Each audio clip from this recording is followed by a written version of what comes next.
Hi hello friends, good evening all of you.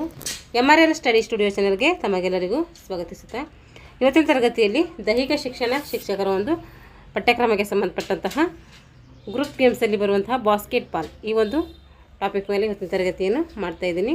ಯಾರೆಲ್ಲ ದೈಹಿಕ ಶಿಕ್ಷಣ ಶಿಕ್ಷಕರ ಒಂದು ನೇಮಕಾತಿಗೆ ಪೂರ್ವ ಸಿದ್ಧತೆ ಮಾಡ್ಕೊಳ್ತಾ ಇದ್ದೀರೋ ಅವರು ಈ ತರಗತಿಯನ್ನು ಬಳಸ್ಕೊಳ್ಳಿ ಅಂತ ಹೇಳ್ತಾ ಇವತ್ತಿನ ತರಗತಿಯನ್ನು ಪ್ರಾರಂಭಿಸೋಣ. ಬಾಸ್ಕೆಟ್ ಬಾಲ್ ಇದು 5 ಜನ ಆಟಗಾರರನ್ನು ಒಳಗೊಂಡಂತಹ 2 ತಂಡಗಳ ಮಧ್ಯೆ ಆಯತಾಕಾರದ ಅಂಕಣದಲ್ಲಿ ನಡೀತೈತೆ. ನೆಲದಿಂದ ಎತ್ತರದಲ್ಲಿ ನೆಟ್ಟಿರುವಂತಹ ನೆಲದಿಂದ ಎಷ್ಟು ಎತ್ತರದಲ್ಲಿ ನೆಟ್ಟಿರ್ತಾರೆ ಅಂದರೆ ನೆಲದಿಂದ ಇದು ನೆಲ ಅಂತ ತಿಳ್ಕೊರಿದು. ಇದು ಮೇಲೇನು ಮಾಡ್ತೀವಿ, ಈ ರೀತಿ ಬಾಸ್ಕೆಟ್ ಹಾಕಿರ್ತಾರೆ. ಅದು ಎಷ್ಟು ದೂರ ಇರ್ತೈತೆ ಅಂದರೆ 3.05 ಮೀಟರ್ ದೂರದಲ್ಲಿ ಇರ್ತೈತೆ. ಆ ಒಂದು 3.05 ಮೀಟರ್ ದೂರದಲ್ಲಿ ಇರುವಂತಹ ಆ ರಿಂಗ್ನೊಳಗೆ ಏನು ಮಾಡಬೇಕು, ಈ ಒಂದು ಬಾಸ್ಕೆಟ್ ಬಾಲ್ ಹಾಕಬೇಕು. ಹಾಕಿದಾಗ ಏನಾಗುತ್ತೆ, ನಮ್ಮದು ಗೋಲ್ ಆಗುತ್ತೆ. ಹಾಗೆ ಗೋಲ್ ಗಳಿಸುವುದು ಏನಾಗುತ್ತೆ, ಈ ಒಂದು ಕ್ರೀಡೆಯ ಮುಖ್ಯ ಉದ್ದೇಶ ಆಗಿರ್ತೈತೆ.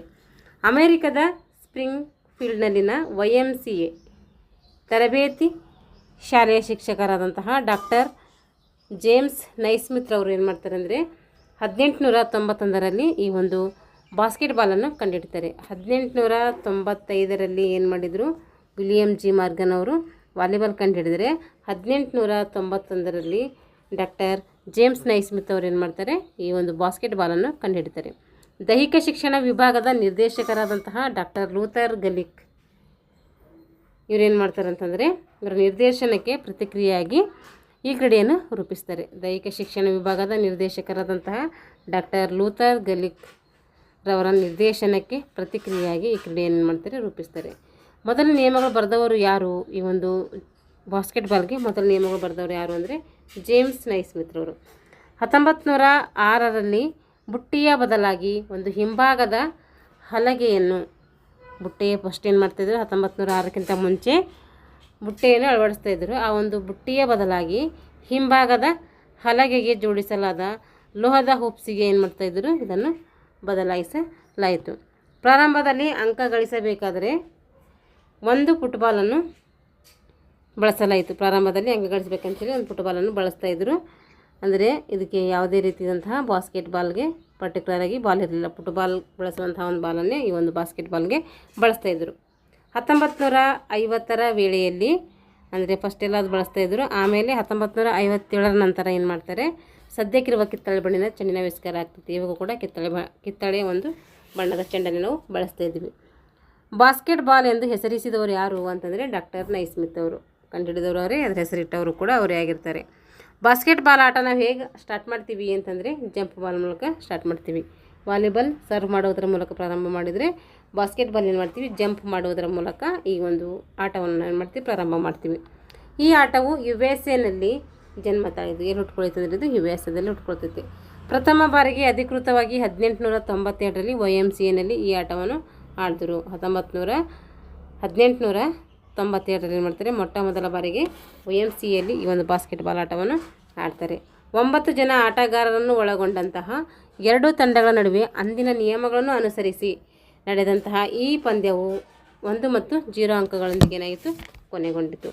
ಅಂಕ ಗಳಿಸಬೇಕಾದ್ರೆ 25 ಅಡಿ ದೂರದಿಂದ ಏನು ಮಾಡಬೇಕು, ಚೆಂಡನ್ನು ಬುಟ್ಟಿಯೊಳಗೆ ಹಾಕಬೇಕಾಗಿತ್ತು. 1938ರಲ್ಲಿ ಪ್ರಥಮ ಬಾರಿಗೆ ಅಮೇರಿಕದ ಆಹ್ವಾನಿತ ಮಹಾವಿದ್ಯಾಲಯಗಳ ರಾಷ್ಟ್ರಮಟ್ಟದ ಒಂದು ಪಂದ್ಯಾಟಕ್ಕೆ ಏನು ಮಾಡಿತು, ಚಾಲನೆ ಸಿಕ್ಕಿತು. 1946ರಲ್ಲಿ national basketball association NBA national basketball association ಅಮೇರಿಕಾದಲ್ಲಿ ಏನಾಯಿತು, ಸೇರ್ಪಡೆ ಮಾಡಲಾಯಿತು. ಪುರುಷರ ವಿಭಾಗದಲ್ಲಿ ಮಹಿಳೆಯರ ವಿಭಾಗದಲ್ಲಿ ಬಾಸ್ಕೆಟ್ ಬಾಲ್ ಏನು ಮಾಡಿದ್ರು ಅಂತಂದರೆ, ಮಹಿಳೆಯ ವಿಭಾಗದಲ್ಲಿ ಬಾಸ್ಕೆಟ್ ಬಾಲ್ 1976ರಲ್ಲಿ ಏನು ಮಾಡ್ತಾರೆ, ಒಲಿಂಪಿಕ್ಸ್ನಲ್ಲಿ ಸೇರ್ಪಡೆ ಮಾಡ್ತಾರೆ. 1937ರಲ್ಲಿ federation the international basketball ಸಂಸ್ಥೆ ಏನಾಗ್ತೈತೆ, ಸ್ಥಾಪನೆ ಆಗ್ತೈತಿ. ಇದರ ಪ್ರಕಾರ ನಿಯಮಗಳು ಕೂಡ ಏನಾಗ್ತವೆ, ಸಿದ್ಧವಾಗ್ತೈತಿ. ಎಲ್ಲ ಒಂದು ಗೇಮ್ಸಿಗೆ ಒಂದೊಂದು ಸಂಸ್ಥೆಗೆ ಇರ್ತವೆ ಅಂತ ಹೇಳಿದ್ವಿ. ಹಾಗೆ ಒಂದು ಬಾಸ್ಕೆಟ್ ಬಾಲ್ಗೆ FIBA ಬಾಸ್ಕೆಟ್ ಬಾಲ್, F ಅಂದ್ರೇನು, federation the international basketball association ಅಂತೇಳಿ ನಾವು ಕರಿತೀವಿ. ಇದು ಅಂಕಣ. ಈ ಬಾಸ್ಕೆಟ್ ಬಾಲ್ ಅಂಕಣ ಇದು ಉದ್ದ ಎಷ್ಟಿರ್ತದೆ ಅಂದರೆ 28 ಮೀಟ್ರ್ ಆಗ್ತದೆ. ಅಗಲ ಎಷ್ಟಿರ್ತದೆ ಅಂದರೆ 15 ಮೀಟ್ರ್ ಇರ್ತೈತಿ. ಇದು ಸರ್ಕಲ್ ಎಷ್ಟಿರ್ತೈತಿ ಅಂತಂದರೆ 3.60 ಮೀಟ್ರ್ ಇರ್ತೈತಿ. ಇದೆಲ್ಲ ಮುಂದೆ ಮೆಜರ್ಮೆಂಟ್ ಇದೆ, ನೀಟಾಗಿ ನೋಡ್ಕೊಳ್ಳೋಣ. ನೋಡಿರಿ, ಬಾಸ್ಕೆಟ್ ಬಾಲ್ ಅಂಕಣದ ಉದ್ದ ಮತ್ತು ಅಗಲ ಎಷ್ಟು ಅಂದರೆ 28 ಮೀಟರ್ ಉದ್ದ ಇರ್ತೈತಿ, 15 ಮೀಟರ್ ಅಗಲ ಇರ್ತೈತಿ. ನೋಡಿರಿ, ಇಲ್ಲಿ ಕೊಟ್ಟಿದ್ದಾರೆ ನೋಡಿರಿ, 28 ಮೀಟರ್ ಉದ್ದ, 15 ಮೀಟರ್ ಅಗಲ. ಹಾಗೆ ಬಾಸ್ಕೆಟ್ ಬಾಲ್ ಕೋರ್ಟ್ನ ಎಲ್ಲ ಗೆರೆಗಳ ಅಗಲ ಎಷ್ಟಿರ್ತೈತಿ ಅಂತಂದರೆ, ಇವೆಲ್ಲ ಗೆರೆಗಳು ಏನಿದಾವಲ್ಲ ಇವೆಲ್ಲ ಗೆರೆಗಳ ಅಗಲ ಎಷ್ಟಿರ್ತೈತಿ ಅಂತಂದರೆ 5 ಸೆಂಟಿಮೀಟರ್ ಇರ್ತೈತಿ. ಬಾಸ್ಕೆಟ್ ಬಾಲ್ 3 ಅಂಕದ ವಲಯ ಅಥವಾ ಏರಿಯಾ ಬಾಸ್ಕೆಟ್ನಿಂದ ಎಷ್ಟು ಮೀಟರ್ ದೂರದಲ್ಲಿ ಇರಬೇಕು? ಬಾಸ್ಕೆಟ್ ಬಾಲ್ 3 ಅಂಕದ ವಲಯ. ನೋಡಿರಿ, ಬಾಸ್ಕೆಟ್ ಬಾಲ್ 3 ಅಂಕದ ವಲಯ ಎಷ್ಟು, ಇದು ಏನಂತೀವಿ ನಾವು, ಇದಕ್ಕೆ 3 ಅಂಕದ ವಲಯ ಅಂತೇಳಿ ಕರಿತೀವಿ. ಇದು ಎಷ್ಟಿರ್ತೈತೆ ಅಂದರೆ 6.25 ಮೀಟರ್ ದೂರದಲ್ಲಿ ಇರ್ತೈತೆ. ಇಲ್ಲಿಂದ ಇನ್ನು ನಾವು ಬಾಸ್ಕೆಟ್ ಏನಾರು ಇಲ್ಲಿ ಮಾಡಿದೀವಿ ಅಂತಂದರೆ, ಇಲ್ಲಿಂದ ಬಾಸ್ಕೆಟ್ ಮಾಡಿದೀವಿ ಅಂದರೆ ನಮಗೇನು ಸಿಗ್ತದೆ, ಅಲ್ಲಿ 3 ಪಾಯಿಂಟ್ಸ್ ಸಿಗ್ತವೆ, 3 ಅಂಕಗಳು ಸಿಗ್ತವೆ ಅಂತ ಅರ್ಥ. ಬಾಸ್ಕೆಟ್ ಬಾಲ್ ರಿಂಗ್ನಲ್ಲಿರುವ ನೆಟ್ನ ಉದ್ದ ಎಷ್ಟು? ಬಾಸ್ಕೆಟ್ ಬಾಲ್ಗೆ ಏನು ಮಾಡ್ತಾರೆ, ನೆಟ್ ಹಾಕಿರ್ತಾರೆ. ಆ ನೆಟ್ನ ಉದ್ದ ಎಷ್ಟು ಅಂತೇಳಿ ಇಲ್ಲಿ ಕೇಳ್ತಾರೆ. ಅದ್ರ ಉದ್ದ ಎಷ್ಟು ಅಂತಂದರೆ, ಅದ್ರ ಉದ್ದ ಬಂದುಬಿಟ್ಟು 40 ಸೆಂಟಿಮೀಟರ್ ಇರ್ತೈತೆ. ಬಾಸ್ಕೆಟ್ ಬಾಲ್ನ ರಿಂಗ್ನ ನೆಟ್ಟಿನ ಉದ್ದ. ಇದೆಲ್ಲ 8th ಕ್ಲಾಸಲ್ಲೆಲ್ಲ ಟೆಕ್ಸ್ಟ್ ಬುಕ್ಕಲ್ಲಿ ಚೆನ್ನಾಗಿ ನೀಟಾಗಿ ಕೊಟ್ಟಿದ್ದಾರೆ, ನೋಡ್ಕೊಟ್ರು ಒಂದ್ಸರಿ. ವೃತ್ತದ ಆಟ ಪ್ರಾರಂಭಿಸುವ ವೃತ್ತ. ಈಗ ನೋಡಿದೀವಲ್ಲ, ಆಟ ಪ್ರಾರಂಭಿಸುವ ವೃತ್ತ. ಇಲ್ಲಿಂದ ಜಂಪ್ ಬಾಲ್ ಮೂಲಕ ಏನು ಮಾಡ್ತಾರೆ, ಆಟವನ್ನು ಪ್ರಾರಂಭಿಸ್ತಾರೆ. ಇದು 3.60 ಮೀಟರ್ ಇರ್ತೈತೆ. ಬ್ಯಾಕ್ ಬೋರ್ಡ್ನ ಅಳತೆ ಎಷ್ಟು ಅಂತಂದರೆ, ಇದ್ರದ್ದು 1.80 ಮೀಟರ್ ಉದ್ದ ಇರ್ತೈತೆ, 1.05 ಮೀಟರ್ ಅಗಲ ಇರ್ತೈತೆ. ಇದು ಮೀಟರಲ್ಲಿ. ಸೆಂಟಿಮೀಟರ್ ಹೇಳಬೇಕಾದ್ರೆ 180 ಸೆಂಟಿಮೀಟ್ರ್ ಉದ್ದ ಇರ್ತೈತೆ, 105 ಸೆಂಟಿಮೀಟ್ರ್ ಅಗಲ ಇರ್ತೈತೆ. ಬಾಸ್ಕೆಟ್ ಬಾಲ್ ವೃತ್ತದ ಅಳತೆ ಎಷ್ಟಿರ್ತೈತೆ ಅಂತಂದರೆ, ಅದು 1.80 ಮೀಟರ್ ಇರ್ತೈತೆ. ಮಧ್ಯಗೆರೆಯಿಂದ ಕೊನೆಗೆರೆ ಅಥವಾ ಫ್ರೀ ಥ್ರೋ ಲೇನ್ ಅದು ಎಷ್ಟಿರ್ತೈತಿ ಅಂದರೆ, ಮಧ್ಯಗೆರೆಯಿಂದ ಏನಿದು ಮಧ್ಯಗೆರೆಯಿಂದ ಫ್ರೀ ಥ್ರೋ ಲೇನ್ ಎಷ್ಟಿರ್ತೈತಿ, ಮಧ್ಯಗೆರೆ ಇಲ್ಲ ಸಾರಿ ಅಂತ್ಯಗೆರೆಯಿಂದ ಅಥವಾ ಕೊನೆಗೆರೆಯಿಂದ ಫ್ರೀ ಥ್ರೋ ಲೇನ್ ಎಷ್ಟಿರ್ತೈತಿ ಅಂತಂದ್ರೆ, ನೋಡಿರಿ ಇಲ್ಲಿ ಕೊಟ್ಟಿದ್ದಾರೆ ನೋಡ್ರಿ. ಇದು ನೋಡಿರಿ, ಇದು ಅಂತ್ಯಗೆರೆಯಿಂದ ಮಧ್ಯಗೆರೆ. ಇಲ್ಲಿಗೆ ಎಷ್ಟಿರ್ತೈತೆ ಅಂದರೆ 5.80 ಮೀಟರ್ ಇರ್ತೈತೆ. ನೆನ್ಪಿಟ್ಕೋಬೇಕಿದು. ಇಲ್ಲಿಂದ ಹಾಕಿದ್ರೆ ಇದು ಏನಾಗ್ತೈತೆ, 3 ಅಂಕಗಳು ಸಿಗ್ತವೆ. ಈಗ ಬ್ಯಾಕ್ ಝೋನಿಂದ ಫ್ರೀ ಥ್ರೋಗೆ ಎಷ್ಟಿರ್ತೈತೆ ಅಂದರೆ, ಎಷ್ಟು ಮೀಟರ್ ಉದ್ದ ಇರ್ತೈತೆ ಅಂತಂದರೆ 5.80 ಮೀಟರ್ ಉದ್ದ ಇರ್ತೈತೆ. ಬಾಸ್ಕೆಟ್ ರಿಂಗ್ ಭೂಮಿಯಿಂದ ಇರುವಂತಹ ಎತ್ತರ ಎಷ್ಟು ಅಂತಂದರೆ, ಅದು 3.05 ಮೀಟರ್ ಇರ್ತದೆ. ಭೂಮಿಯಿಂದ ಬಾಸ್ಕೆಟ್ ರಿಂಗ್ ಎಷ್ಟಿರ್ತೈತೆ ಅದು ಎತ್ತರ ಅಂತ ಕೇಳಿದ್ರೆ, ಅದು ಭೂಮಿಯಿಂದ, ಇದು ಭೂಮಿ ಅಂತ ತಿಳ್ಕೊಂಡ್ರೆ ಇಲ್ಲಿಂದ ಎಷ್ಟಿರ್ತದೆ ಅಂದರೆ 3.05 ಮೀಟರ್ ಇರ್ತೈತೆ. ಬೋರ್ಡ್ ಮತ್ತು ರಿಂಗ್ನ ಅಂತರ ಎಷ್ಟಿರ್ತೈತೆ? ಬೋರ್ಡ್ ಮತ್ತು ರಿಂಗಿಗೆ ಇರುವಂತಹ ಅಂತರ ಅಂದರೆ 15 ಸೆಂಟಿಮೀಟರ್ ಅಂತರ ಇರ್ತೈತೆ. ಕಂಬದಿಂದ ಅಂತ್ಯದ ಗೆರೆಗೆ ಇರುವಂತಹ ದೂರ ಎಷ್ಟು? ಕಂಬದಿಂದ ಅಂತ್ಯದ ಗೆರೆಗೆ ಇರುವಂತಹ ದೂರ ಎಷ್ಟಂದರೆ 1 ಮೀಟರ್. ಬಾಸ್ಕೆಟ್ ಬಾಲ್ ಬೋರ್ಡ್ನ ಅಳತೆ ಎಷ್ಟು? ಬಾಸ್ಕೆಟ್ ಬಾಲ್ನ ಬೋರ್ಡ್ನ ಅಳತೆ ಎಷ್ಟು ಅಂದರೆ, ಈ ರೀತಿ ಈ ಹಲಗೆ ಇರ್ತೈತೆ, ಇದರಲ್ಲಿ ಈ ರೀತಿ ಬೋರ್ಡ್ ಇರ್ತೈತೆ. ಅದು ಎಷ್ಟು ಇರ್ತೈತೆ ಅಂದರೆ 59 ಸೆಂಟಿಮೀಟರ್ ಉದ್ದ ಇರ್ತೈತೆ, 45 ಸೆಂಟಿಮೀಟರ್ ಅಗಲ ಇರ್ತೈತೆ. ಹಾಗಾದರೆ ರಿಂಗಿನ ವ್ಯಾಸ, ಈ ರೀತಿ ರಿಂಗ್ ಇದೆ ಅಂದರೆ ಇದ್ರ ವ್ಯಾಸ ಎಷ್ಟು ಇರ್ತದೆ ಅಂದರೆ 45 ಸೆಂಟಿಮೀಟರ್ ಇರ್ತೈತೆ. ಮುಂಚೆ 40 ಒಂದು ಏನು ಬಂದಿತ್ತಲ್ಲ, ಅದು ಏನಿತ್ತಂದರೆ ಬಾಸ್ಕೆಟ್ ಬಾಲ್ ರಿಂಗ್ನಲ್ಲಿರುವ ನೆಟ್ನ ಉದ್ದ ಕೇಳಿದರೆ 40, ರಿಂಗಿನ ವ್ಯಾಸ ಕೇಳಿದರೆ ಅದು 45. ಎರಡು ಕನ್ಫ್ಯೂಸ್ ಮಾಡ್ಕೋಬಾರ್ದು, ನೆನ್ಪಿಟ್ಕೋಬೇಕು. ಇವಾಗ ಚೆಂಡು ಏನಿರ್ತೈತೆ, ಗೋಲಾಕಾರವಾಗಿದ್ದು ಇದು ಎದರಿಂದ ಮಾಡಿರ್ತಾರೆ ಅಂದರೆ ಸಿಂಥೆಟಿಕ್ ಚರ್ಮದಿಂದ ಮಾಡಿರ್ತಾರೆ ಅಥವಾ ರಬ್ಬರು ಸಿಂಥೆಟಿಕ್ ವಸ್ತುಗಳಿಂದ ಇದನ್ನು ಮಾಡಿರ್ತಾರೆ. ಕಿತ್ತಳೆ ಬಣ್ಣದ ಚೆಂಡು ಇರ್ತೈತೆ. ಅವು ಎಷ್ಟು ಪಟ್ಟಿಗಳಿರ್ತವೆ ಅಂತಂದರೆ, ಅದು 8 ಪಟ್ಟಿಗಳನ್ನು ಹೊಂದಿರ್ತೈತೆ. ಇದು ಅವುಗಳ ಮಧ್ಯದಲ್ಲಿ ಕಪ್ಪು ಬಣ್ಣದ ಜೋಡಣಾ ಗೆರೆ ಇರ್ತೈತೆ. ಅದು ನೀವು ನೋಡಿದರೆ, ಬಾಲ್ ನೋಡಿದರೆ ನಿಮ್ಗೆ ಗೊತ್ತಿರುತ್ತೆ. ಅದರ ಮಧ್ಯೆ ಕಪ್ಪು ಬಣ್ಣದ ಒಂದು ದಾರವನ್ನು ಹಾಕಿರ್ತಾರೆ. ಚೆಂಡಿನೊಳಗಿನ ಗಾಳಿಯನ್ನು ಪರೀಕ್ಷಿಸಬೇಕಾದ್ರೆ ಅದು ಏನು ಮಾಡ್ತಾರೆ ಅಂದರೆ, ಸುಮಾರು 1.80 ಮೀಟರ್ ಎತ್ತರದಿಂದ ಬೀಳಿಸ್ತಾರೆ. ಅದು ಬಿದ್ದಾಗ ಎಷ್ಟು ಪುಟಿಬೇಕಂದ್ರೆ 1.20 1.40 ಮೀಟರ್ನಷ್ಟು ಎತ್ತರಕ್ಕೆ ಪುಟಿಬೇಕು. ಈಗ ವಿಭಾಗ ತೂಕ ಸುತ್ತಳತೆ ನೋಡ್ರಿ. ಪುರುಷರದ್ದು ತೂಕ ಎಷ್ಟಿರಬೇಕು ಅಂದರೆ 567 ಅಂದರೆ 567ರಿಂದ 650 ಗ್ರಾಮ್ ತೂಕ ಇರಬೇಕು. ಅದು ಬಾಲು ಸುತ್ತಳತೆ ಎಷ್ಟಿರಬೇಕು ಅಂತಂದರೆ 74.9ರಿಂದ 78 ಸೆಂಟಿಮೀಟರ್ ಇರಬೇಕು. 749 mm -780 mm ವರೆಗೆ ಇರಬೇಕು. ಈಗ ಮಹಿಳೆಯರು ಎಷ್ಟಿರಬೇಕು ಚೆಂಡಿನ ತೂಕ ಅಂದರೆ 510ರಿಂದ 567 ಗ್ರಾಮ್ ಇರಬೇಕು. ಹಾಗಾದರೆ ಸುತ್ತಳತೆ ಎಷ್ಟಿರಬೇಕು ಅಂದರೆ 72.4ರಿಂದ 73.7 ಸೆಂಟಿಮೀಟರ್ ಇರಬೇಕು. 724 mm ಇಂದ 737 mm ವರೆಗೆ ಇರಬೇಕು. ಹಾಗಾದರೆ ಆಟಗಾರರ ಸಂಖ್ಯೆ ಎಷ್ಟಿದೆ ಅಂದರೆ ನೋಡಿರಿ, 5 ಜನ ಆಡುವವರು ಇರ್ತಾರೆ, 7 ಜನ ಇಲ್ಲಿ ಬದಲಿ ಆಟಗಾರ. ಟೋಟಲ್ ಬಂದುಬಿಟ್ಟು 12 ಜನ ಆಟಗಾರ ಇರ್ತಾರೆ. ಪಂದ್ಯ ಪ್ರಾರಂಭವಾಗಲು ಕನಿಷ್ಠ ಎಷ್ಟು ಜನ ಆಟಗಾರ ಇರಬೇಕಂದ್ರೆ 5 ಜನ ಆಟಗಾರ ಇರಲೇಬೇಕು. ಇಲ್ಲಿ ಆಡುವವರು 5 ಜನ, ಬದಲಿ ಆಟಗಾರರು 7 ಜನ. ಆಟಗಾರ ಇದೇ ಸಂಖ್ಯೆ ಎಲ್ಲಿಂದ ಸ್ಟಾರ್ಟ್ ಆಗುತ್ತೆ ಅಂದರೆ ಇದು 4ರಿಂದ 15ರವರೆಗೆ ಸ್ಟಾರ್ಟ್ ಆಗ್ತೈತೆ. ಅಂದರೆ ಸ್ಟಾರ್ಟ್ ಆಗೋದೇ 4ರಿಂದ ಸ್ಟಾರ್ಟ್ ಆಗ್ತೈತೆ. ಹಾಗಾದರೆ ಸಮಯ ಎಷ್ಟು? ಇಲ್ಲಿ ಬಾಸ್ಕೆಟ್ಬಾಲ್ ಆಡುವಂಥ ಸಮಯ ಎಷ್ಟಂದರೆ 10 ನಿಮಿಷ ಆಡಬೇಕು, 2 ನಿಮಿಷ ರೆಸ್ಟು, 10 ನಿಮಿಷ ಆಡಬೇಕು, ಮತ್ತು ದೀರ್ಘ ವಿಶ್ರಾಂತಿ 15 ನಿಮಿಷ, ಮತ್ತೆ 10 ನಿಮಿಷ ಆಡಬೇಕು, ಮತ್ತೆ 2 ನಿಮಿಷ ರೆಸ್ಟು, ಮತ್ತೆ 10 ನಿಮಿಷ ಆಡಬೇಕು. ಇಲ್ಲಿ ಟೋಟಲ್ ಬಂದುಬಿಟ್ಟು 40 ನಿಮಿಷ ಆಡಬೇಕು. ಅದೇನು ಮಾಡ್ತಾರೆ ಅಂದರೆ 40 ನಿಮಿಷ 10 ಅಂದರೆ 10 ನಿಮಿಷಗಳ 4 ಅವಧಿಗಳು ಕ್ವಾರ್ಟರಾಗಿ ಮಾಡ್ತಾರೆ. ನೋಡಿರಿ, ಇಲ್ಲಿ ಕೆಳಗಡೆ ಕೊಟ್ಟಿದ್ದಾರೆ. ಒಂದು ಕ್ವಾರ್ಟರ್ಗೆ ಎಷ್ಟು ಇರ್ತೈತೆ ಅಂದರೆ 10 ನಿಮಿಷಗಳಂತೆ 4 ಕ್ವಾರ್ಟರ್ಗಳಿಗೆ 40 ನಿಮಿಷ ಆಗಿರ್ತೈತೆ. ಮೊದಲು ಮತ್ತು 2ನೇ ಕ್ವಾರ್ಟರ್ ಅವಧಿಯ ನಡುವೆ ಏನು ಮಾಡ್ತಾರೆ, 2 ನಿಮಿಷ ವಿಶ್ರಾಂತಿ ಕೊಡ್ತಾರೆ. ಅರ್ಧ ಸಮಯದ ವಿಶ್ರಾಂತಿ ಎಷ್ಟಿರ್ತೈತೆ ಅಂದರೆ ದೀರ್ಘ ವಿಶ್ರಾಂತಿ ಇದು 15 ನಿಮಿಷ ಇರ್ತೈತೆ. ಮೊದಲನೇ ಕ್ವಾರ್ಟರ್ 10 ನಿಮಿಷ, ಮತ್ತು 2ನೇ ಕ್ವಾರ್ಟರ್ 10 ನಿಮಿಷ, 3ನೇ ಕ್ವಾರ್ಟರ್ದು 10 ನಿಮಿಷ, 4ನೇ ಕ್ವಾರ್ಟರ್ 10 ನಿಮಿಷ. 1ನೇ ಮತ್ತು 2ನೇ ಕ್ವಾರ್ಟರ್ ಮಧ್ಯೆ ಎಷ್ಟಿರ್ತದೆ ಅಂದರೆ 2 ನಿಮಿಷ ವಿಶ್ರಾಂತಿ ಇರ್ತೈತೆ. ಆಮೇಲೆ ದೀರ್ಘ ವಿಶ್ರಾಂತಿ ಇರ್ತೈತೆ 15 ನಿಮಿಷ. ಮತ್ತು 3ನೇ ಮತ್ತು 4ನೇ ಕ್ವಾರ್ಟರ್ ಮಧ್ಯೆ ಎಷ್ಟು ವಿಶ್ರಾಂತಿ ಇರ್ತದೆ ಅಂದರೆ ಅದು 2 ನಿಮಿಷ. ಈ ರೀತಿ 40 ನಿಮಿಷಗಳ ಗೇಮ್ಸ್ ಆಗಿರ್ತೈತೆ ಇದು. ಅಂಕಗಳು ಏನಾದರೂ ಸಮವಾದಾಗ 5 ನಿಮಿಷಗಳೇನು ಮಾಡ್ತಿದ್ರು, ಅಧಿಕ ಸಮಯವನ್ನು ನೀಡಿ ಆಟವಾಡಿಸಿ ಫಲಿತಾಂಶ ನೀಡ್ತಾಯಿದ್ರು. ಇಲ್ಲಿಯೂ ಏನಾದರೂ ಸಮವಾದರೆ ಫಲಿತಾಂಶ ಬರೆಯುವವರೆಗೂ 5 ನಿಮಿಷಗಳ ಈ ರೀತಿ ಸಮಯ ನೀಡಿ ಏನು ಮಾಡ್ತಾಯಿದ್ರು, ಆಟವಾಡಿಸ್ತಾಯಿದ್ರು. ಇಲ್ಲಿ ಪ್ರತಿ ಅವಧಿಗೂ ಅಂಕಣ ಬದಲಾವಣೆ ಆಗ್ತಾ ಇರ್ತದೆ. ಪ್ರತಿಯೊಂದು ಅವಧಿಗೂ ಅಂಕಣವನ್ನು ಬದಲಾವಣೆ ಮಾಡ್ತಾಯಿದ್ರು ಇಲ್ಲಿ. ಈಗ ಟೈಮ್ ಔಟ್ ಒಟ್ಟು ಎಷ್ಟಿದು ಟೈಮ್ಔಟ್ಗಳು 5 ಟೈಮ್ಔಟ್ಗಳು ಕೊಡ್ತಾರೆ. ಇಲ್ಲಿ ಪಂದ್ಯಾಟದ ಮೊದಲಾರ್ಧದಲ್ಲಿ ಪ್ರತಿ ತಂಡಕ್ಕೂ 2 ಟೈಮ್ಔಟ್ ನೀಡ್ತಾರೆ. ಪಂದ್ಯಾಟದ ಮೊದಲಾರ್ಧದಲ್ಲಿ ಪ್ರತಿ ತಂಡಕ್ಕೂ ಏನು ಮಾಡ್ತಾರೆ, 2 ಟೈಮ್ಔಟ್ಗಳನ್ನು ನೀಡ್ತಾರೆ. ದ್ವಿತೀಯ ಅರ್ಧದ ವೇಳೆ ಪ್ರತಿ ತಂಡಕ್ಕೆ 3 ಅವಕಾಶಗಳನ್ನು ನೀಡ್ತಾರೆ.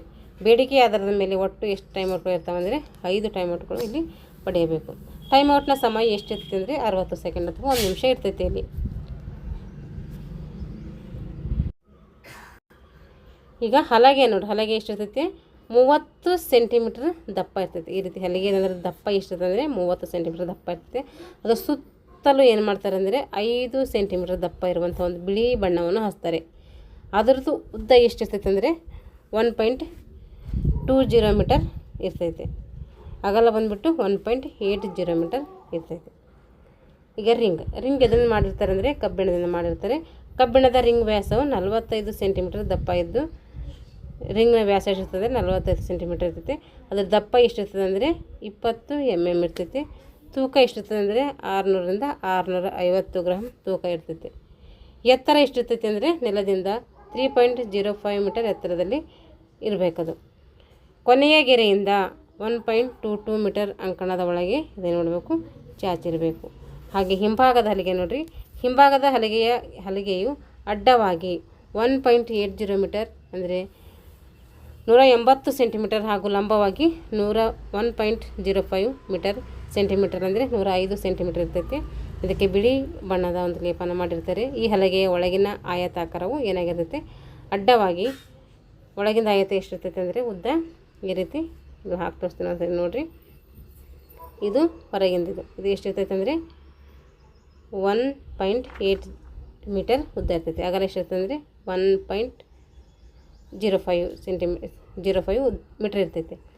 ಒಂದು ವೇಳೆ ಸೆಂಟಿಮೀಟ್ರಲ್ಲಿ ಕೇಳಿದ್ರೆ ಅಂದರೆ 180 ಸೆಂಟಿಮೀಟ್ರ್ ಇರ್ತೈತೆ. ಇದು 105 ಸೆಂಟಿಮೀಟ್ರ್ ಇರ್ತೈತೆ. ಈಗ ಒಳಗಿನ ಹಲ್ಲಿಗೆ ಇದು ಎಷ್ಟಿರ್ತೈತೆ ಅಂದರೆ 59 ಸೆಂಟಿಮೀಟರ್ ಏನಿರ್ತೈತೆ ಉದ್ದ ಇರ್ತೈತೆ, 45 ಸೆಂಟಿಮೀಟರ್ ಅಗಲ ಇರ್ತೈತೆ. ಹಾಗೆ ಎಲ್ಲ ಗೆರೆಗಳು ಎಷ್ಟಿರ್ತಾವೆ ಅಂದರೆ 5 ಸೆಂಟಿಮೀಟ್ರ್ ಅಗಲವಿದ್ದು ಕಪ್ಪು ಬಣ್ಣವನ್ನು ಹೊಂದಿರ್ತವೆ. ಹಾಗಾದರೆ ತೀರ್ಪುಗಾರ ಎಷ್ಟು ಜನ ಇರ್ತಾರೆ ಅಂತಂದರೆ, ತೀರ್ಪುಗಾರರು ಟೋಟಲ್ ಬಂದುಬಿಟ್ಟು 6 ಜನ ಇರ್ತಾರೆ. ಒಬ್ಬರು ರೆಫ್ರಿ, ಒಬ್ಬರು ಅಂಪೈರು, ಒಬ್ಬರು ಸ್ಕೋರರು, ಟೈಮ್ ಕೀಪರು, 24 ಸೆಕೆಂಡ್ ಆಪ್ರೇಟರ್. ಕೇಳ್ತಾರೆ ಯಾವ ಒಂದು ಗೇಮ್ಸಲ್ಲಿ ನಾವು 24 ಸೆಕೆಂಡ್ ಆಪ್ರೇಟರನ್ನು ನೇಮಕ ಮಾಡ್ತೀವಿ ಅಂತ. ಅದು ಬಾಸ್ಕೆಟ್ಬಾಲ್. ಚೇರ್ಮನ್ ಒಬ್ಬರು ಇರ್ತಾರೆ. ಟೋಟಲ್ ಬಂದುಬಿಟ್ಟು 6 ಜನ. ಬಾಸ್ಕೆಟ್ಬಾಲ್ ಆಟದಲ್ಲಿ ಬಳಸುವಂತಹ ಪದಗಳು ಯಾವ್ಯಾವ ನೋಡ್ರಿ. Dribble, pivoting, jump shot, lay off shot, shoot, jump stop, screening, post play, fast break. ಇವೆಲ್ಲ ಏನು ಮಾಡ್ತೀವಿ ನಾವು ಬಾಸ್ಕೆಟ್ಬಾಲ್ನಲ್ಲಿ ಬಳಸ್ತೀವಿ. ಈಗ ಬಾಸ್ಕೆಟ್ಬಾಲ್ ಆಡಬೇಕಾದ್ರೆ ಯಾವ್ಯಾವ ನಿಯಮಗಳನ್ನು ಗಮನಿಸಬೇಕು ಅಂತ ಹೇಳಿ ನೋಡ್ರಿ. ಇಲ್ಲಿ ಸಾಮಾನ್ಯ ನಿಯಮ ಏನಂದರೆ, ಮಧ್ಯರೇಖೆಯ ನಡುವೆ ಅಂದರೆ 3.60 ಮೀಟರ್ ವೃತ್ತದ ಆವರಣದಲ್ಲಿ ರೆಫ್ರಿ ಏನು ಮಾಡಬೇಕಂದ್ರೆ ಜಂಪ್ ಬಾಲ್ ಮಾಡುವುದರ ಮೂಲಕ ಆಟವನ್ನು ಪ್ರಾರಂಭಿಸಬೇಕು. 3 ಅಂಕದ ಗೆರೆಯ ಹಿಂದಿನಿಂದ 3 ಅಂಕದ ಗೆರೆಯಿಂದ ಎಷ್ಟಿತ್ತು? 6.25 ಇತ್ತಲ್ಲ ಅದು. ಅಲ್ಲಿಂದ ಏನು ಮಾಡ್ತಿದ್ರು? 3 ಅಂಕಗಳಲ್ಲಿ ಸಿಗ್ತಾಯಿದ್ವು. ಉಳಿದೆಲ್ಲ ಪ್ರದೇಶಗಳಲ್ಲಿ ಏನಾದರೂ ಹಾಕಿದರೆ ಅಂದರೆ ಅಲ್ಲಿ ಸಿಗ್ತಿತ್ತು 2 ಅಂಕಗಳು ಸಿಗ್ತಾಯಿದ್ವು. ಫ್ರೀ ಥ್ರೋ ಸಂದರ್ಭದಲ್ಲಿ ಬಾಸ್ಕೆಟ್ ಏನಾದರೂ ಮಾಡಿದ್ವಿ ಅಂದರೆ ಅಲ್ಲಿ 1 ಅಂಕ. ನೋಡಿರಿ ಹೆಂಗಿದೆ ಅಂದರೆ 6.25 ಮೀಟರ್ ದೂರದಲ್ಲಿ 3 ಅಂಕದ ಏರಿಯಾ ಅಂತ ಅದನ್ನು ಕರಿತೀವಿ. ಅಲ್ಲಿಂದ ಏನಾದರೂ ನಾವು ಬಾಸ್ಕೆಟ್ ಮಾಡಿದರೆ, ಬಾಲ್ ಹಾಕಿದರೆ ಅಲ್ಲಿ 3 ಅಂಕಗಳು ಸಿಗ್ತವೆ. ಆಮೇಲೆ ಉಳಿದೆಲ್ಲ ಯಾವುದೇ ಒಂದು ಪ್ರದೇಶದಲ್ಲಿ ಹಾಕಿದರೆ ಅಲ್ಲಿ 2 ಅಂಕಗಳು ನಮಗೆ ನೀಡ್ತಾರೆ. ಹಾಗಾದರೆ ಫ್ರೀ ಥ್ರೋ ಸಂದರ್ಭದಲ್ಲಿ ಎಷ್ಟು ಅಂಕ ಸಿಗ್ತದೆ ಅಂದರೆ ಅವಾಗ ಒಂದು ಅಂಕ ಸಿಗ್ತೈತಿ. ಏನಾದರೂ ನಿಯಮ ಉಲ್ಲಂಘಿಸಿದಾಗ ಮತ್ತು ಅಕ್ರಮ ಒಂದು ಸಂದರ್ಭದಲ್ಲಿ ಆಟದ ಗಡಿಯಾರ ಏನು ಮಾಡ್ತಾಯಿದ್ರು? ನಿಲ್ಲಿಸ್ತಾಯಿದ್ರು. ಆಟಗಾರನೊಬ್ಬ 5 ತಪ್ಪುಗಳೇನಾದರೂ ಮಾಡಿದರೆ ಅವನಿಗೆ ಏನು ಮಾಡ್ತಾಯಿದ್ರು? ಆ ಒಂದು ಪಂದ್ಯಾಟದಿಂದ ಅನರ್ಹಗೊಳಿಸ್ತಾಯಿದ್ರು. ಡಿ ಏರಿಯಾದಿಂದ ಏನಾದರೂ ಬಾಸ್ಕೆಟ್ ಹಾಕಿದಾಗ ಅಲ್ಲಿ ಎಷ್ಟು ಅಂಕಗಳು ದೊರೀತಾಯಿದ್ವು ಅಂದರೆ ಅಲ್ಲಿ 2 ಅಂಕಗಳು ದೊರೀತಾಯಿದ್ವು. ಫ್ರೀ ಥ್ರೋ ಮಾತ್ರ ಅಲ್ಲಿ 1 ಅಂಕ. 3 ಅಂಕದ ಗೆರೆಯಿಂದ ಹಾಕಿದರೆ ಅಲ್ಲಿ 3 ಅಂಕ. ಫ್ರೀ ಥ್ರೋ ಅಂಕಗಳನ್ನು ನೀಡಿದ ಸಮಯದಲ್ಲಿ 6.25 ಮೀಟರ್ ಅರ್ಧ ವೃತ್ತದ ಗೆರೆಯೊಳಗೆ ಫ್ರೀ ಥ್ರೋ ತೆಗೆದುಕೊಳ್ಳುತ್ತಿರುವ ತಂಡದ 4 ಮಂದಿ ಏನು ಮಾಡಬೇಕು? ಅಲ್ಲಿ ಒಂದು ನಿಂತ್ಕೋಬೇಕು. ಎದುರಾಳಿ ತಂಡದ 3 ಮಂದಿ ಆಟಗಾರರು ನಿಲ್ಲಲು ಕೂಡ ಅನುಮತಿಯಲ್ಲಿ ಇರ್ತೈತಿ. ಚೆಂಡನ್ನು ಒದೆಯುವುದು, ಎತ್ತಿಕೊಂಡು ಓಡುವುದು, ಗೋಲ್ ಆಗದಂತೆ ತಡೆಯುವುದು, ಆಟಗಾರರು ಒಬ್ಬರನ್ನೊಬ್ಬರು ತಳ್ಳುವುದು ಅಥವಾ ಹಿಡಿದುಕೊಂಡರೆ ಅದು ತಪ್ಪಾಗಿ ಎದುರಾಳಿ ತಂಡದವರಿಗೆ ಫ್ರೀ ಥ್ರೋ ಅವಕಾಶ ನೀಡಲಾಗ್ತೈತಿ. ಅಲ್ಲಿ ಬಾಸ್ಕೆಟ್ಬಾಲ್ ಆಟದಲ್ಲಿ ಚೆಂಡನ್ನು ತನ್ನ ಆಧೀನದಲ್ಲಿಟ್ಟುಕೊಂಡಿರುವ ತಂಡ ಎದುರಾಳಿ ತಂಡದ ಅಂಕಣದಿಂದ ತನ್ನ ತಂಡದ ಅಂಕಣಕ್ಕೆ ಚೆಂಡು ಏನಾದರೂ ಕಳಿಸಿದರೆ ಎದುರಾಳಿ ತಂಡಕ್ಕೆ ಏನು ಮಾಡ್ತಿದ್ರು? ಥ್ರೋ ಇನ್ ಅಂತೇಳಿ ಕೊಡ್ತಾಯಿದ್ರು. ಬಾಸ್ಕೆಟ್ಬಾಲ್ ಆಟದಲ್ಲಿ ಚೆಂಡನ್ನು ತನ್ನ ಆಧೀನದಲ್ಲಿ ಇಟ್ಟುಕೊಂಡಿರುವಂತಹ ತಂಡ ತನ್ನ ಹತ್ರ ಇದ್ದ ಅಂತಂದಾಗೆ ಎದುರಾಳಿ ತಂಡದ ಅಂಕಣದಿಂದ ತನ್ನ ತಂಡದ ಅಂಕಣಕ್ಕೆ ಚೆಂಡು ಕಳಿಸಿದರೆ ಅವಾಗೇನು ಮಾಡ್ತಾಯಿದ್ರು? ಆ ಒಂದು ತಂಡಕ್ಕೆ ಥ್ರೋ ಇನ್ ಅಂಥೇಳಿ ನೀಡ್ತಾಯಿದ್ರು. ಇಷ್ಟು ರೂಲ್ಸ್ ರೆಗ್ಯುಲೇಷನ್ ಇದ್ದಾವೆ. ಆ ಒಂದು ಬಳಸ್ಕೊಂಡು ಆಟ ಆಡಿಸ್ಬೇಕು. ಇವಾಗ ಉಲ್ಲಂಘನೆಗಳೇನು? ಯಾವಾಗ ನಾವು ಅಕ್ರಮಗಳು ಅಂತೇಳಿ ಕರಿತೀವಿ ಅಂತಂದರೆ, 2 ಕೈಗಳಿಂದ ಏಕಕಾಲದಲ್ಲಿ ಏನಾದರೂ ಚೆಂಡನ್ನು ಪುಟ್ಟಿಸಿದರೆ ಆವಾಗ ಅಕ್ರಮ ಆಗ್ತೈತಿ. ಕೈಗಳನ್ನು ಹಿಡಿದು ಒಂದಕ್ಕಿಂತ ಹೆಚ್ಚು ಹೆಜ್ಜೆಗಳನ್ನು ಇಟ್ಟಿದರೆ ಆವಾಗ ಕೂಡ ಏನಾಗ್ತೈತಿ? ಉಲ್ಲಂಘನೆ ಆಗ್ತೈತಿ. ಪುಟ್ಟಿಸಿದ ನಂತರ ಚೆಂಡನ್ನು ನಿಯಂತ್ರಿಸುವುದು, ಪುಟ್ಟಿಸುವಾಗ ಚೆಂಡನ್ನು ಮಧ್ಯದಲ್ಲಿ ಹಿಡಿಯುವುದು, 3 ಸೆಕೆಂಡ್ ಅಥವಾ ಹೆಚ್ಚಿನ ಕಾಲ ನಿರ್ಬಂಧಿತ ಪ್ರದೇಶದಲ್ಲಿ ನಿಲ್ಲುವುದು, 5 ಸೆಕೆಂಡ್ನ ನಿಯಮ ಉಲ್ಲಂಘನೆ, 8 ಸೆಕೆಂಡ್ನ ನಿಯಮ ಉಲ್ಲಂಘನೆ, 24 ಸೆಕೆಂಡಿನ ನಿಯಮ ಉಲ್ಲಂಘನೆಗಳು. ಇವೆಲ್ಲ ಏನಂತೀವಿ ನಾವು? ಉಲ್ಲಂಘನೆಗಳು ಅಂತೇಳಿ ಕರಿತೀವಿ. ಇಲ್ಲಿ ಏನು ಗಮನಿಸಬೇಕು ಅಂದರೆ screening, post play, high post play, low post play, fast break ಇವು ಬಾಸ್ಕೆಟ್ಬಾಲ್ನಲ್ಲಿ ಬಳಸುವಂತಹ ಪ್ರಮುಖ ಆಕ್ರಮಣ ತಂತ್ರಗಳಾಗಿರ್ತವೆ. ಎದುರಾಳಿ ಆಟಗಾರನ ಚಲನೆಗೆ ಅಡ್ಡಲಾಗಿ ನಿಲ್ಲೋದಕ್ಕೆ ಕರಿತೀವಿ ನಾವು ಸ್ಕ್ರೀನಿಂಗ್ ಅಂತೇಳಿ ಕರಿತೀವಿ. ಎದುರಾಳಿ ತಂಡದ ಆಟಗಾರನಿಗೆ ಅಡ್ಡಲಾಗಿ ನಿಂತರೆ ಅದಕ್ಕೆ ಕರಿತೀವಿ ಸ್ಕ್ರೀನಿಂಗ್ ಅಂತೇಳಿ ಕರಿತೀವಿ. 1997-98 ಜೂನಿಯರ್ ರಾಷ್ಟ್ರೀಯ ಬಾಸ್ಕೆಟ್ಬಾಲ್ ಅಸೋಸಿಯೇಷನ್ ಚಾಂಪಿಯನ್ಶಿಪ್ ಎಲ್ಲಿ ನಡೀತಂದರೆ ಅದು ದೆಹಲಿಯಲ್ಲಿ ನಡೀತೈತೆ. ಬಾಲಕಿಯರ ಕರ್ನಾಟಕ ತೃತೀಯ ಸ್ಥಾನ ಪಡ್ಕೋತಾರೆ. ಬಾಲಕಿಯರು ಏನು ಮಾಡ್ತಾರೆ? ಇಲ್ಲಿ ಕರ್ನಾಟಕದವರು ತೃತೀಯ ಸ್ಥಾನವನ್ನು ಪಡ್ಕೋತಾರೆ. 2003 ಮತ್ತು 2004ರಲ್ಲಿ ಬಾಲಕರ ರಾಷ್ಟ್ರೀಯ ಬಾಸ್ಕೆಟ್ಬಾಲ್ ಚಾಂಪಿಯನ್ಶಿಪ್ ಕೂಡ ಕಾಂಗದಲ್ಲಿ ನಡೀತೈತೆ. ಕರ್ನಾಟಕ ಏನು ಮಾಡ್ತೈತಿ? ಇಲ್ಲಿ ದ್ವಿತೀಯ ಸ್ಥಾನವನ್ನು ಪಡ್ಕೊಳ್ತೈತಿ. ಇಷ್ಟು ಬಾಸ್ಕೆಟ್ಬಾಲ್ಗೆ ಸಂಬಂಧಪಟ್ಟಂಥ ಸಂಕ್ಷಿಪ್ತವಾಗಿ ಏನು ಮಾಡಿದ್ದೀವಿ ತಿಳ್ಕೊಂಡಿದ್ದೀವಿ. ಈ ಒಂದು ಬಾಸ್ಕೆಟ್ಬಾಲ್ಗೆ ಸಂಬಂಧಪಟ್ಟಂತಹ ಮುಂದಿನ ತರಗತಿಯಲ್ಲಿ ಒಂದು ಕ್ಲಾಸನ್ನು MCQ ಮೇಲೆ ನಾನು ಮಾಡ್ತೀನಿ. ಯಾರೆಲ್ಲ ದೈಹಿಕ ಶಿಕ್ಷಣ ಶಿಕ್ಷಕರ ನೇಮಕಾತಿಗೆ ಪೂರ್ವಸಿದ್ಧತೆ ಮಾಡ್ಕೊತಿದ್ದಾರೆ ಅವರು ನಮ್ಮ ಚಾನಲನ್ನು ಸಬ್ಸ್ಕ್ರೈಬ್ ಮಾಡಿಕೊಂಡು ವಿಡಿಯೋಗಳನ್ನು ವಾಚ್ ಮಾಡಿ, ಇಷ್ಟ ಆಗಿದ್ರೆ ಲೈಕ್ ಆ್ಯಂಡ್ ಶೇರ್ ಮಾಡಿ ಅಂತ ಹೇಳ್ತಾ ಎಲ್ಲರಿಗೂ ಧನ್ಯವಾದಗಳು.